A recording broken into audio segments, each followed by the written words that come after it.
नाज़रीन, सिंध के सूबाई बुज़रा की न्यूज़ कॉन्फ्रेंस हो रही है, आइए आपको बराह रास्त दिखाते हैं। यकीनन उनके खिलाफ रूथलेस कार्रवाई होगी।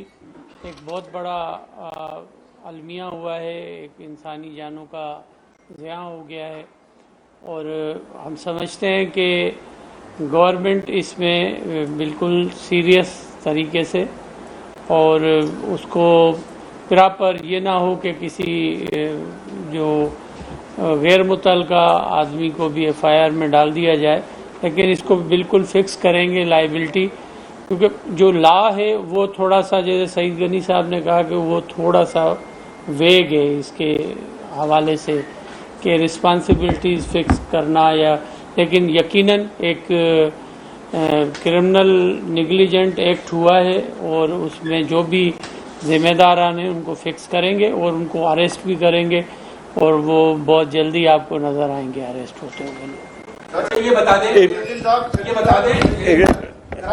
कराची का एक अलमिया ये भी है कि कोई एक अथॉरिटी जो है वो शहर में नहीं है। चले ये इलाका तो मेयर के मातहत था या DMC के MC जहाँ पे काम भी कर सके थे, हुकूमत को भी एक, लेकिन कंटोनमेंट का एरिया 36-37% मेयर के पास है, बाकी एरिया जो है मुख्तलिफ अथॉरिटी के पास है। तो क्या सिंध हुकूमत इस पर कोई कानून साजी करेगी कि कम से कम कोई एक अथॉरिटी हो, एक बंदा हो जो हर एरिया में इस तरह की मखसूस इमारतों की सर्वे करे, बल्कि उनकी रोकथाम के लिए भी कोई बर वक्त इक़दाम करे? देखिए जी, इसमें हर इदारे का रोल जो है ना आइन और कानून में मौजूद है। ठीक है, अगर मुख्तलिफ इलाके हैं तो मुख्तलिफ इलाकों में भी अगर कैंटोनमेंट के एरिया जो आप सवाल पूछ रहे हैं तो वहाँ पे कैंटोनमेंट बोर्ड्स हैं, उनकी एग्जीक्यूटिव बोर्ड्स हैं, वहाँ पे उनकी MEO है, वो करते हैं नक्शे वगैरह पास। जो एरियाज कैंटोनमेंट से बाहर हैं वहाँ पे जो सिंध गवर्नमेंट के अंडर हैं, डेफिनेटली वहाँ पे बिल्डिंग कंट्रोल अथॉरिटी के रोल्स हैं, KMC के रोल्स हैं, DMCs के रोल हैं, हर एक के अपने अपने रोल हैं। तो ये इसमें कोई ओवरलैपिंग इस वक्त नहीं हुई है। मैं समझता हूँ कि यस, इसीलिए ही गवर्नमेंट ने सख्त एक्शन लिया है और मैं समझता हूँ कि चीफ मिनिस्टर साहब ने आज जो एक बहुत ही, मैं समझता हूँ, मीटिंग को एक मतलब जिस तरह सख्ती से उन्होंने नोटिस दिया, उन्होंने कहा कि जी कोई भी जिम्मेदार हो, क्योंकि 27 मासूम लोगों की जानें गई हैं। 27 लोग मतलब कुछ छोटी बात नहीं है और इसमें मतलब हम सब, पूरी गवर्नमेंट जो है वो अफसुर्दा, वो अफसोस में और उस पर सख्त एक्शन लेगा। अकरम साहब, अच्छा, जो हुकूमत ने आज जो एक्शन लेने का जो प्लान बनाया है उसका रोड मैप बिल्कुल वाज़ेह नहीं है। 588 घर हैं, हजारों फैमिलीज वहाँ रहते हैं। ठीक है, अगर तो भी अगर ऐसे डेंजर्स हुए जिनको आपने मुनज़्ज़म करना है, उन इमारतों को, उन लोगों को कहाँ बसाओगे, क्या मुआवजा दोगे, वो कहाँ रहेंगे? नंबर 1। नंबर 2 ये है कि इसी से रिलेटेड सवाल है, जो सिटी गवर्नमेंट है, क्यों तमाम इदारे देने के बाद भी ये इदारा SPC है, क्यों मेयर के कंट्रोल में नहीं है? क्या मेयर ने खुद ही दरखास्त की थी? क्यों मेयर ने दरखास्त की थी कि मैं इस इदारे को नहीं लूंगा?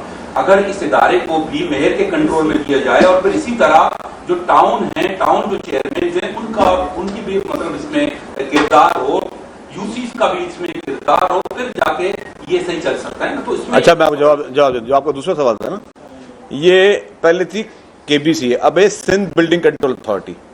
तो सिंध बिल्डिंग कंट्रोल अथॉरिटी तो पूरे सूबे के जो नक्शे हैं ना, पूरे सूबे सिंध में, वो से आप पास करें तो किसी एक मेयर के अंदर या एक डिस्ट्रिक्ट के अंदर वो जो है DMC के अंदर नहीं आ सकती, किसी एक डिस्ट्रिक्ट काउंसिल के अंदर नहीं आ सकती। तो एक ये चीज़ है। जहाँ तक आपने पहले बात की, रोड मैप ही दिया है, रोड मैप पहले मौजूद है। रोड मैप कोई नया नहीं है, कोई नया कानून नहीं बनाने जा रहे। हाँ, हमें पता है कि जी जहाँ पे भी बिल्डिंग किसी ने बनानी है, किसी ने भी बनानी है, असल में इसमें देखिए, मैं कहा कि जी हमने इसको FIR भी काट रहे हैं, वो भी करें, लेकिन इसमें और जो लोग, जो गैर सरकारी लोग जो इसमें मुलविस हैं, कौन कौन? एक तो वो हैं कि जिन्होंने ये बिल्डिंग पे, इस प्लॉट पे बिल्डिंग बनाई, गैर आईनी, गैर कानूनी तौर पर उन्होंने ओवरलैपिंग भी की। फिर लोगों को भी मैं कहूँगा कि जब भी खरीदे ना, तो एक गवर्नमेंट का हमेशा कहती है कि कहीं पे चाहे आप प्लॉट बुक करवा रहे हो या कहीं पे घर फ्लैट खरीद रहे हो या बुक करवा रहे हो, तो आप चेक कर लीजिए कि इनके पास NOCs हैं या नहीं है, कि क्या ये इलीगल कंस्ट्रक्शन तो नहीं है। लेकिन इसके बावजूद जहाँ पे कच्ची आबादियाँ हैं उन सब पर वो सब टोटल जगहों को देखा गया है। इस वक्त कोई सिंध में 740 ऐसी बिल्डिंग्स हैं जो कि पूरे सिंध भर की मैं बात कर रहा हूँ, जिसमें जो है थोड़ी बहुत कहा जाता है कि जी जिनको दोबारा मॉनिटर किया जाए। उसमें जिस तरह मिनिस्टर साहब ने कहा कि 51 बिल्डिंग्स जो हैं उस पर इमीडिएटली एक्शन हो रहा है। और आपका जो आखिरी सवाल था उसमें कि जी इन लोगों को कहाँ लेके जाएंगे, देखिए जी ये है इशू है।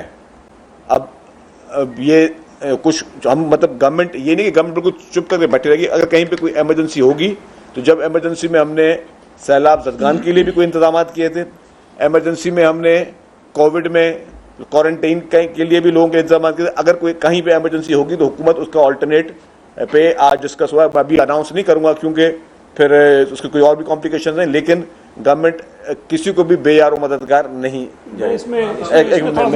देखिए, मैंने अभी ये बात कही कि कमिश्नर साहब को ये भी कहा गया है कि इन इमारतों में जो लोग रहते हैं, एक तो उनका वो यूनिट्स का जो नंबर ऑफ फैमिली मेंबर्स हैं वो सारी डिटेल लेंगे, लेकिन साथ साथ हमें ये भी पता करना है जो हमारे इल्म में नहीं है कि अगर एक इमारत में 25 फ्लैट्स हैं से, उसमें से मुमकिन है कि 5 मालिकों फ्लैट्स के, 10 जो हैं वो किराएदार हों वहाँ पे, और जो बाकी 15 हैं या 10 हैं वो पगड़ी वाले सिस्टम पे हो। तो इन तीनों कैटेगरीज को आपने अलग अलग एड्रेस करना है। ये एक तरह से नहीं हो सकती। किराएदार को तो हम कुछ नहीं देंगे इसलिए कि किराएदार आज यहाँ रह रहा है, उसको छोड़ के कहीं और चले जाना चाहिए। हमारे लिए जो इशू होगा असल में वो होगा जिन्होंने बिल्डिंग खरीदी हुई है, जब अपार्टमेंट खरीदा हुआ है, क्योंकि वो पे कर चुका है सारे, या फिर ये कि पगड़ी वाला होगा। इसके अंदर बहुत सारी, मैं पहले भी कह चुका हूँ कि कानूनी हमें दुश्वारियाँ पेश आएंगी, हमें इसको सोल्यूशन निकालना है।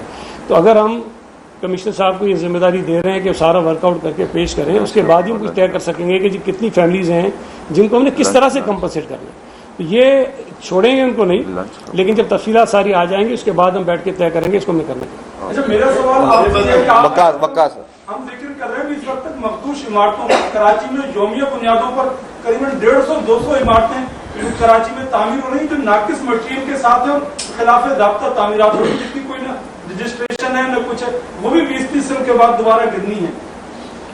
आपकी बात बिल्कुल ठीक है, मैं इससे इत्तफाक भी करता हूँ। और मैंने अभी जो आपको इसमें जिक्र किया कि हम कानून में जो तरमीम करने जा रहे हैं उसकी बुनियादी वजह ये है। असल में इस वक्त आज का जो कानून है उसके मुताबिक ये SBCA की जिम्मेदारी है कि वो शहर में तामीर होने वाली गैर कानूनी तामीरात को रोके, लेकिन वो रोकने में कामयाब नहीं हुए। और मैं और आप सब जानते हैं कि इसमें उनका अपना रोल है, शायद कोई वो फाइनेंशियल उनके अपने स्टेक्स और इंटरेस्ट हैं। अब इसको रोकने के लिए अगर एक इदारा नाकाम हो रहा है तो हमें कोई ना कोई नई चीज़ देखनी है कि किस तरह हम इसको रोक सकते हैं।